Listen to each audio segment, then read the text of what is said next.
This is Florida Matters. I'm Matthew Petty. The percentage of women in the US military is growing. That's even as the overall number of service members dropped, according to the most recent figures from the Department of Defense. And when it comes to veterans, Florida has the second largest population of women veterans of any state. Today, we're talking about the opportunities and challenges that face women in defense in Florida and after they leave the military. We're joined by Holly Harris, who's president of the Greater Tampa-area chapter of Women in Defense. It's an association that supports the advancement of women in national security. Holly, thank you so much for joining us. Thank you so much. And also Vanessa Thomas, Florida State Women Veterans Coordinator with the Florida Department of Veterans Affairs. Vanessa, thank you. Thank you very much for having me. So, Holly, I want to start with you. Talk to us about your organization. What is the mission of your organization? Sure. So Women in Defense is a national level organization. We're headquartered in D.C., and there are various chapters throughout the country in primarily defense cities. And our primary mission is to bring together the Department of Defense and all of the industries that support it. So lots of companies from an industry perspective support the contracts for the Department of Defense. So we bring these two organizations together to talk about common goals, initiatives of the DoD, gaps that the DoD might have that industry can support. And we host monthly luncheons at the Tampa Club every month. And then we also have networking events, which brings together everybody in a less formal situation where they can talk to each other about partnering on different initiatives, things like that. We host cool events like Authors Series. We'll bring in a cool author. Like a couple of weeks ago, we had James Lechner come in, who was a ranger that was on Black Hawk Down. That was pretty cool. And so just hearing from people of different experiences. But all of that being said, we also fundraise throughout the year for STEM initiatives for young girls K through 12 in the Tampa Bay area who might not have access to those STEM camps or STEM programs. And so our fundraising helps support those initiatives. Is Tampa Bay a good place for your organization? Like there's quite a big military presence here. There is, yeah. Different branches. We're one of the only places that have 2 4-star commands. So we have U.S. CENTCOM and U.S. SOCOM, Special Operations Command, Central Command. Mm-hmm. And so this is an abundant place of lots of government people running around. And so, yes, we have lots of people who want to participate in programs like this. So give me a sense of your members. Like, who are they? What do they do? Yeah, we're Women in Defense, but we're actually comprised of more than 50% men, interestingly enough. Sometimes there's a misconception there. But we're comprised of military members, so sometimes people from base will come and join us, reservists, spouses, and then individuals who support different industries in the area, so contracting companies. Mm-hmm. Now, I want to ask about your kind of path into this. You're a U.S. Army intelligence officer, I am, right? Yes. And you've been in the Army for 18 years as both active duty and reserve. So what made you want to enlist and make a career in the military? Honestly, it's kind of a funny story. No one in my family was military. I was just the odd child in my family. I think those BL You Can Be commercials really resonated with me when I was a kid, and I decided around 5 years old that I was going to join the Army. Mm-hmm. I was obsessed with this show called Tour of Duty about Vietnam. I don't know why. It's weird for a kid, I realize, but it was always just very interesting to me, and so I wanted to join from a very young age and never changed my mind. And I went through high school, planned on enlisting, and then I heard about ROTC, so I went that option because I definitely wanted to go to college as well, and started applying for scholarships and went through 4 years of ROTC at Syracuse University and commissioned as an intelligence officer. How did your family kind of cope with that? Were they were supportive of your choices there? They were. I know not everyone has that experience, but my family was very supportive. They knew I was going to do what I wanted to do anyways, so... Mm-hmm. Why not get behind it? Yeah. Vanessa, you've got a different kind of approach, totally right? Different because approach. you've got a lot of military in your family. Yeah, but even then, I wasn't even thinking about joining the military. I had started college, and I was talking to a professor when I was going to do an architectural design, and my professor just glamorized being in the Navy and being a designer for the Navy and building and doing this for the Navy and being on ships and traveling. So I was like, okay, I was game. So as soon as I got my 2 years, I ran out of money. I said I need to go and find another way. So he was telling me about getting your education through the military. When I went down to the recruiter, everybody wanted me. I don't know why, but I went and decided to be a torpedo man's mate. then it ended up being a nuclear weapons technician. Okay, so can we just back up a bit? What is a torpedoman's mate? It's one of them that puts the warhead on the missiles or for submarines. Then I moved over to the nuclear side where I was putting the nuclear weapons together and testing their switchboard to make sure that it all worked. Wow, that's quite an awesome responsibility. Yes, it was a great opportunity that I really wasn't paying attention when you're younger. You're just like, oh, I'm just in the military doing my thing. I said I was going to do my 4 years. But my family was all Air Force.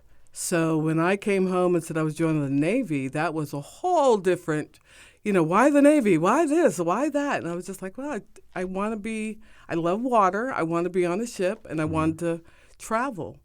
And then the one thing my dad said to me is don't bring home a sailor. And I brought home a sailor 37 years later.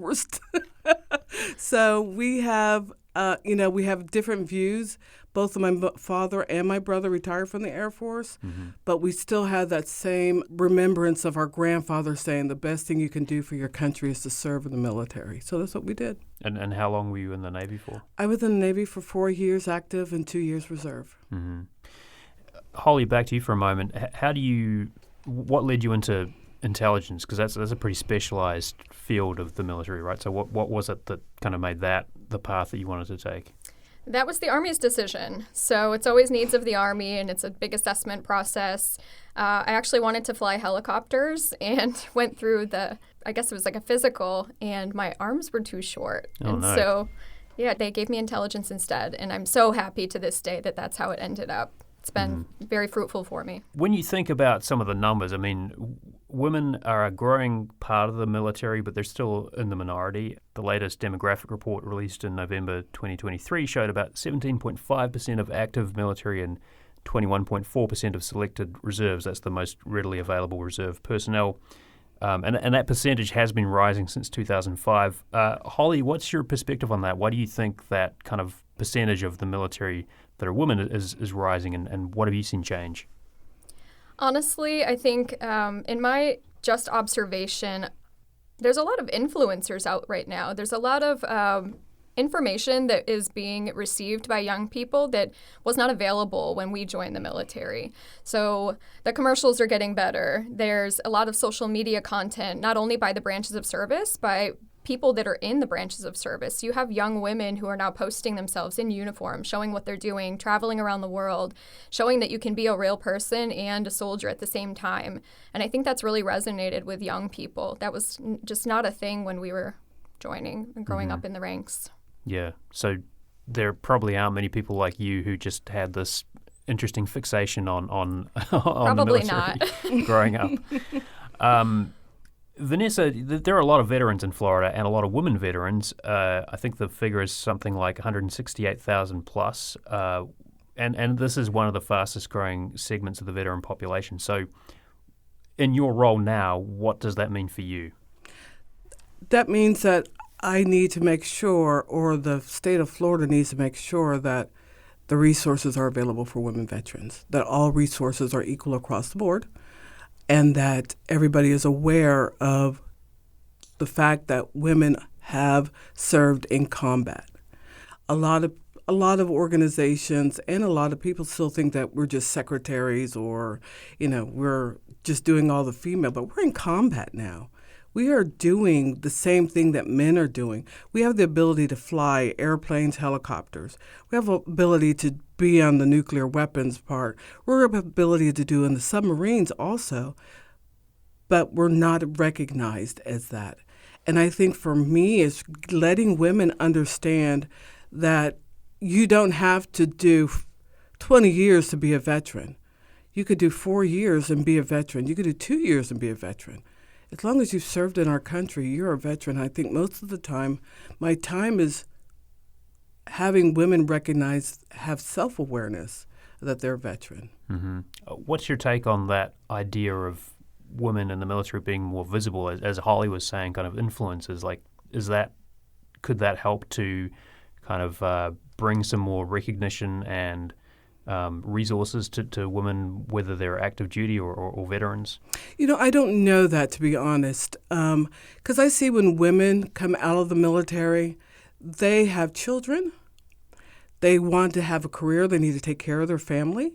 So coming out and saying, oh, I'm a veteran is not one of their main concerns. Their main concern is finding the proper job and taking care of their family. Mm-hmm. So we want to make sure that they understand that some of those resources that are out there and benefits that are available for them could help them either financially or educationally to get to those positions where they want to be. The one thing is different from civilian to the military is that you're an E6, you're going to get paid as an E6. It's not a matter of whether you're a woman or a man, you're going to get paid. But the opportunity to be a higher rank is the problems in the military. And what is an E6 for our listeners? It could be anything. For us, it was a petty officer first class. Okay. For Holly, I don't know what an E6 is. So in the Army, so they're all different. Sergeant, there we go. Mm-hmm. So, but we're getting paid equally. And I think a lot of women go in there because they're going to get paid based on their experience. But the only situation that they're having to come across in the military is getting the opportunity to be an E6 or go into the officer schools or, be able to give that same equality with the offers of being whatever they want to be while they're in the military. And then for veterans, do they have those opportunities? Like, are their skills being recognized? No, they're not being recognized. I can say that most of the time if you have a male and a female coming out of the military, the male is getting the director's job and the woman is getting the clerk's job. And I think they have the same experience across the board. Everything is the same. And I don't know if it's because we women don't want to toot our horn as much as a man does, but I still think that even if you're just looking at the resume, the job should not be determined by their sex. It should be determined by the way that they are doing they do the performance of their job.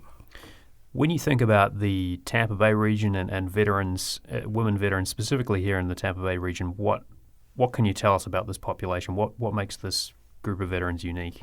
The group of women that come out of this area, they are remarkably intelligent, remarkable in their leadership skills, remarkable in their decision-making skills, and the ability to adapt to any situation. And I see that every single time I go around all of Florida, not just in Tampa. Mm-hmm. A lot of women find out if they can't get the job that they're looking for, they go and create their own business. And I'm finding that in Florida, that especially Tampa, Jacksonville, and the South Florida, they're starting their own businesses because they can't get that same position in the 500 Fortune companies. So they're starting their own nonprofits. They're starting their own profit organizations, focusing on the things that women veterans need in their communities. Mm-hmm. You're listening to Florida Matters. We're talking with Vanessa Thomas with the Florida Department of Veterans Affairs and Holly Harris, who's the president of the Greater Tampa Bay chapter of Women in Defense. We're talking about the challenges and opportunities facing women in the military and women veterans in the Greater Tampa Bay region. The conversation continues after this.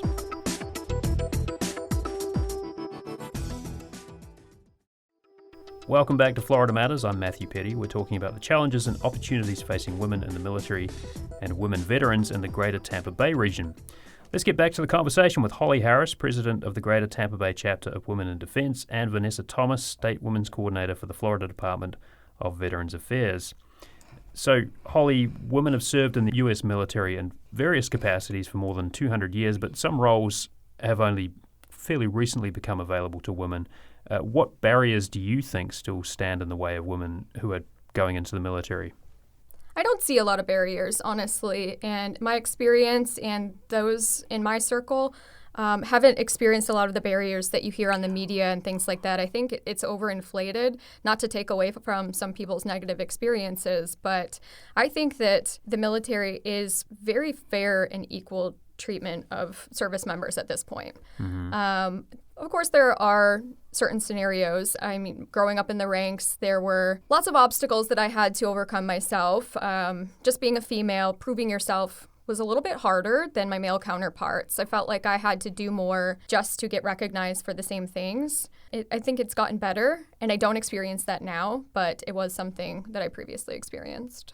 Does that have something to do with the fact that there are just more women who are in the military now, do you think? Possibly, and I think we've just come a long way as a country in accepting that women are a part of this organization and they bring something to the table as well. So I work in special operations specifically, and I think that WUSF has done a very good job at integrating women in the right way and not letting mission get affected. So I'm one of these people who is of the mindset that integration should happen when it makes sense. It can't be at the cost of mission. We can't lower standards. At the end of the day, everyone has to pull their own weight on the battlefield. And so any way we can do that is great, in my opinion, but it shouldn't be for the sake of doing it. Can you tell us a little more about special operations, like what it is, how it kind of fits in with other parts of the military?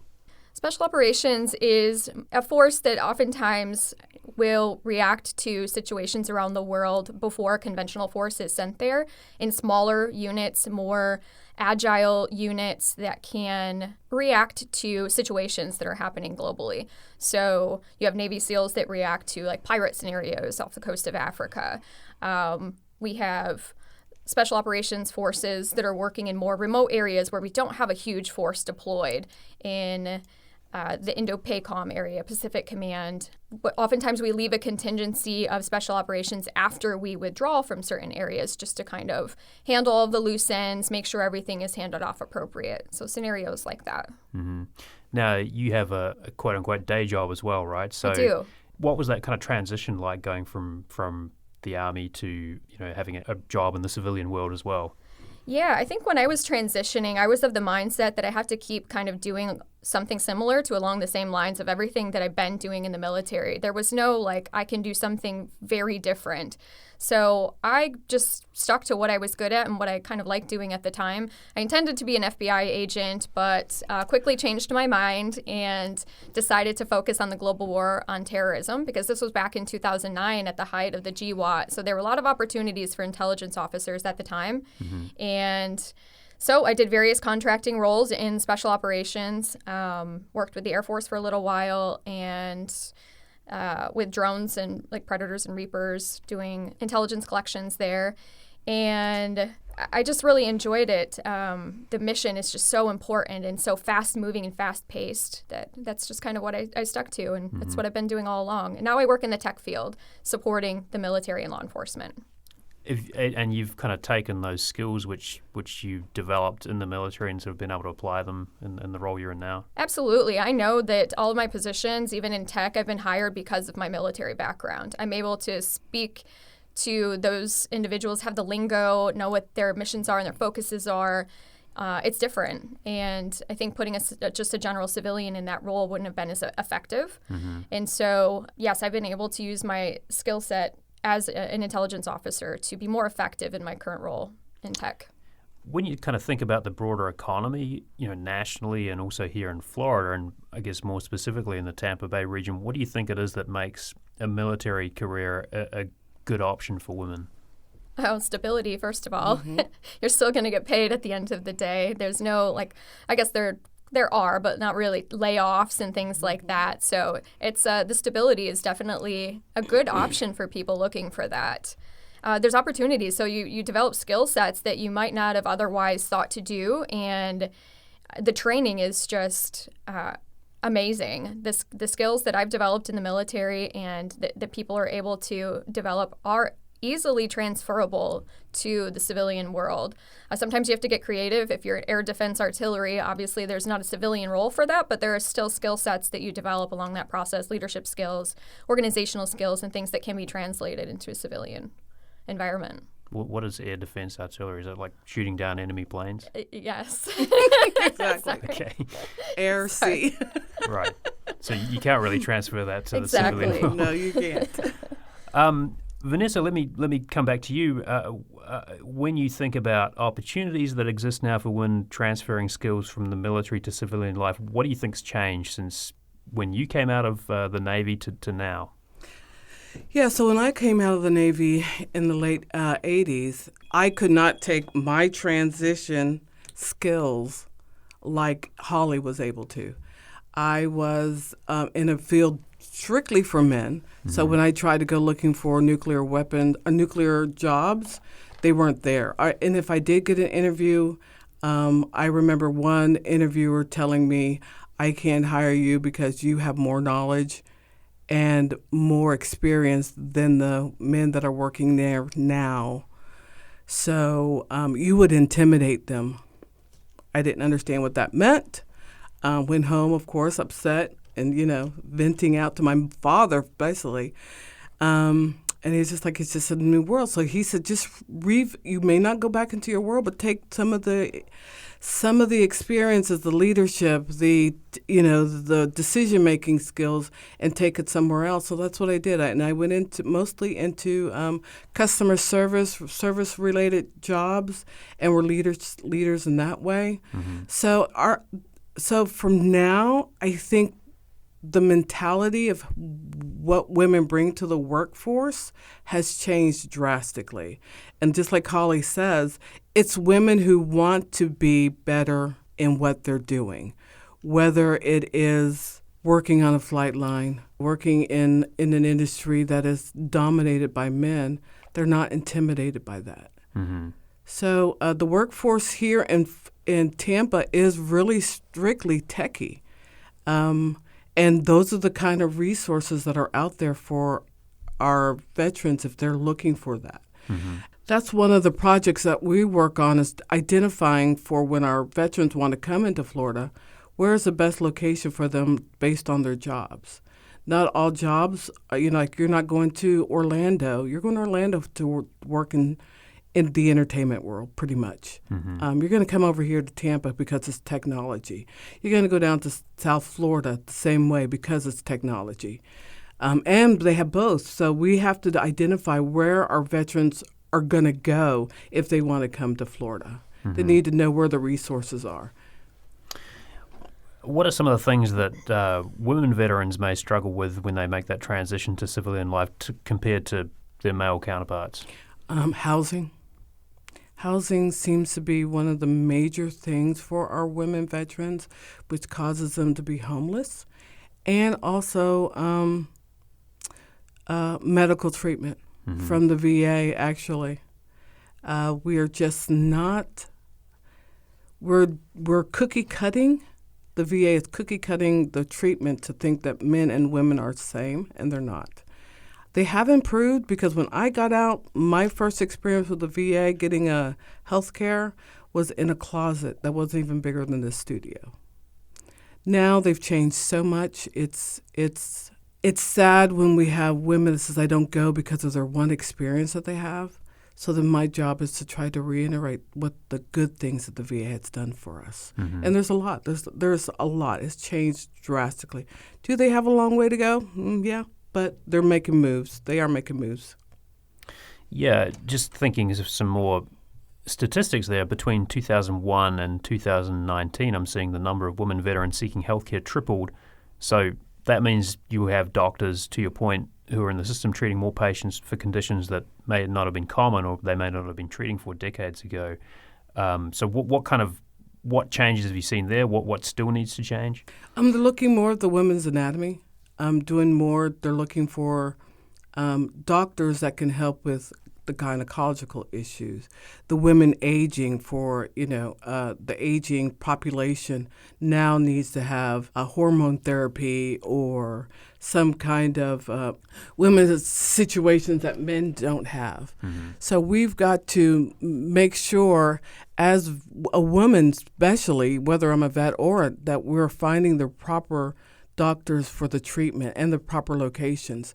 But at the same time, we have to look at where they're going. Some of our women veterans have been traumatized, and they don't want to go to the VA because they're going to find the same people that they were in the military with at this VA, and they're not going to feel safe there. Mm-hmm. So the VA really does, it's not so much about giving the proper treatment, but it's making sure that the facility is a safe place for them to go to.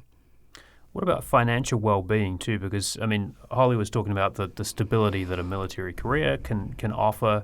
It sounds, from what you were saying, that especially if you think about people's housing situations when they're veterans, it's not always the same when they come out of the military. Right.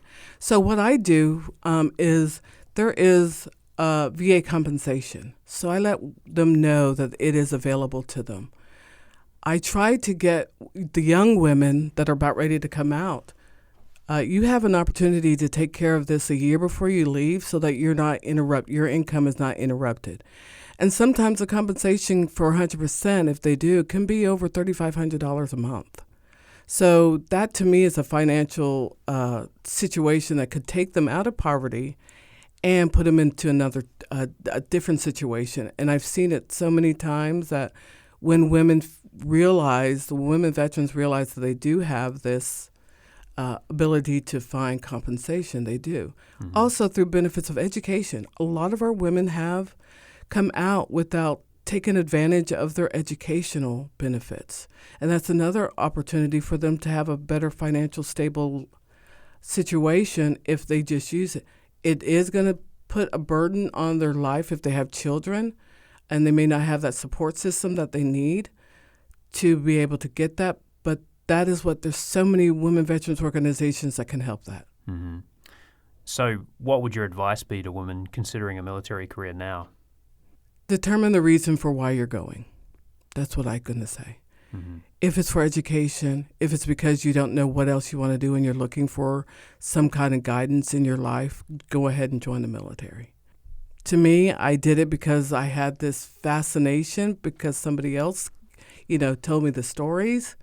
So if somebody wants to join the military has changed so drastically. My niece is in the Air Force.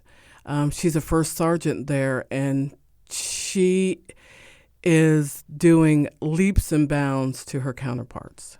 It all is what you want to put into it and what you want to get out. And that's what I can say to them. Mm-hmm. Holly, what's your perspective then? What do you tell women who are considering a military career? Well, lots of people join for different reasons, and you can take 10 people and there'll be 10 different reasons. But I think we'd be remiss not to mention patriotism. Mm-hmm. So if you love your country and you care about our national security and you feel like you can do something about it and assist, our numbers are down right now across the board, and we need people that just want to serve for the sake of serving and doing something that matters. We've been speaking with Holly Harris, President of the Greater Tampa Bay Chapter of Women in Defense. Holly, thank you so much. Thank you for having me. And Vanessa Thomas, State Women's Coordinator for the Florida Department of Veterans Affairs. Vanessa, thank you. You're welcome. Thank you for having me. Well, that's our show for this week. Our executive producer is Grayson Doctor. Blake Bass engineered this episode. Subscribe to Florida Matters wherever you get your podcasts. I'm Matthew Petty. Thanks for listening.